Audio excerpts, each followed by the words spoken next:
near the library was kind of ripped apart, and then at the front of the school, the gymnasium suffered some serious damage. So definitely you could tell that something did roll through here, and like they did say,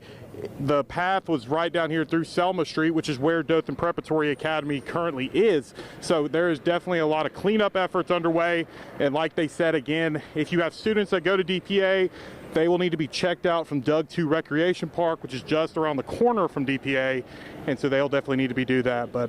for right now, we're live in Dothan. Aaron Dixon, WDHN News for the Wiregrass. Aaron, if you can hear me at this moment, can you just take us around the scene and the damage that you're seeing, not only around Dothan Prep Academy, but some of the other streets as well? So Jordan, what we're kind of seeing,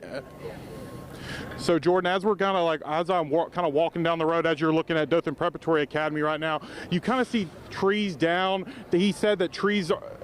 one of our people that is running camera for me right now says that there were some trees behind some houses. So it's a lot of ripped down trees, ripped down power lines, but like they are, like Aaliyah's here, Dothan Fire's here, Dothan Police are all here, and they're closing down these roads and directing traffic, but they have multiple crews out throughout Selma Street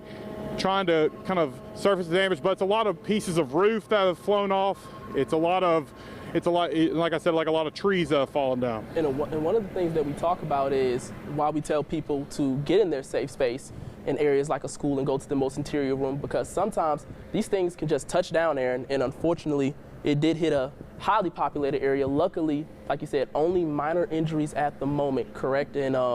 power outages are, if you have any more information on some of the power outages specifically on the south side of Dothan, correct?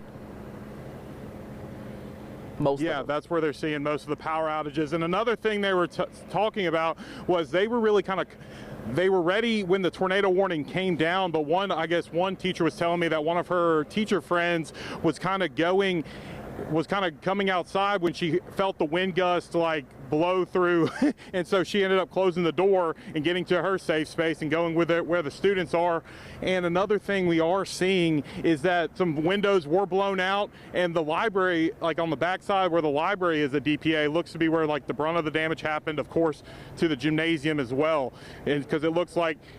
the wind just kind of picked up part of the roof and lifted it up. You know, it's a scary situation, and it looks like some of the tile like fell. But right now, you know, it's carpool traffic down here because people are trying to get to their kids, trying to make sure everybody's safe. But again, this is something that they're going to monitor and continue to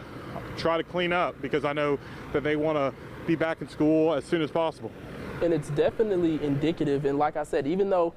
it was not necessarily a confirmed tornado on radar like what we saw near Henry County and Dale County, we tell people to get in their safe space, because even when you see a brief touchdown like that, looks like it's only in a very local spot in Dothan, but even if it's what we consider a weak tornado, still causing at least fairly considerable damage across some of these businesses, which could maybe even have to be closed for a couple days, weeks, or whatever, however long it takes to recover, despite it only touching down for maybe only a few minutes, if that long.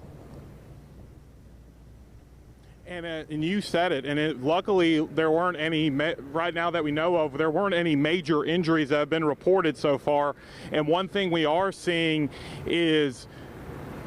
something we are seeing is that they all follow, like the school system says, that they followed their emergency protocol, so they went to that inside room. They